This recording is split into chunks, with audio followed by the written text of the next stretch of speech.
Assalamualaikum warahmatullahi wabarakatuh. Perkenalkan, nama saya Nanda Siskastia Putri, NIM 225335577 dari Prodi Teknik Informatika kelas 2B. Di sini saya akan memenuhi tugas rekayasa perangkap lunak. Jelaskan secara detail apa itu CMMI.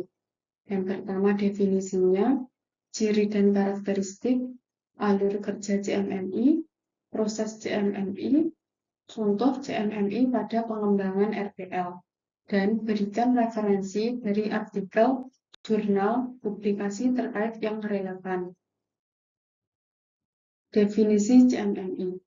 CMMI adalah suatu pendekatan yang berfungsi untuk meningkatkan proses piranti lunak di dalam organisasi agar menjadi lebih efisien dan efektif. CMMI merupakan salah satu model kematangan yang digunakan untuk meningkatkan proses dalam organisasi. Kedua, ciri dan karakteristik CMMI. Cirinya yaitu proses pengembangan dari suatu organisasi disederhanakan dan dideskripsikan dalam wujud tingkat kematangan dalam jumlah tertentu. Yang kedua, tingkatan kematangan tersebut didirikan dengan beberapa persyaratan tertentu yang harus diraih. Selanjutnya, tingkatan-tingkatan yang telah disusun secara sekuensial, mulai dari tingkat inisial sampai pada tingkat akhiran, atau tingkat terakhir merupakan tingkat kesempurnaan. Karakteristiknya CMMI yaitu, pertama, CMMI memberikan model yang stabil dan terkoneksi satu sama lain, dengan cakupan yang lebih detail atas siklus hidup aplikasi dibandingkan model peningkatan proses lain.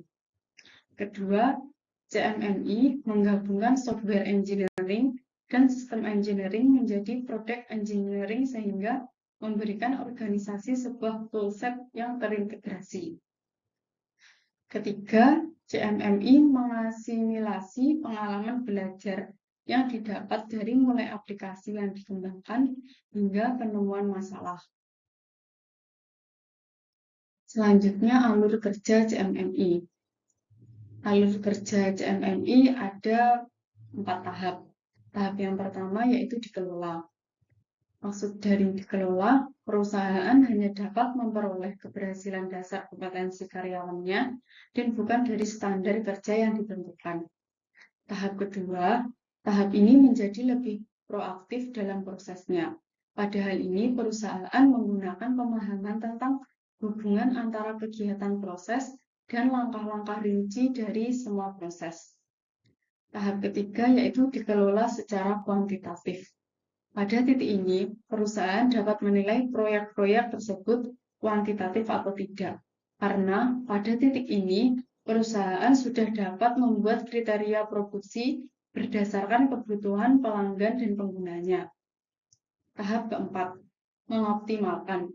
Pada tahap ini, perusahaan dapat meningkatkan kinerja proses sambil mempertahankan statistik sehingga perusahaan menjadi lebih sukses dalam mencapai tujuan yang ditetapkan.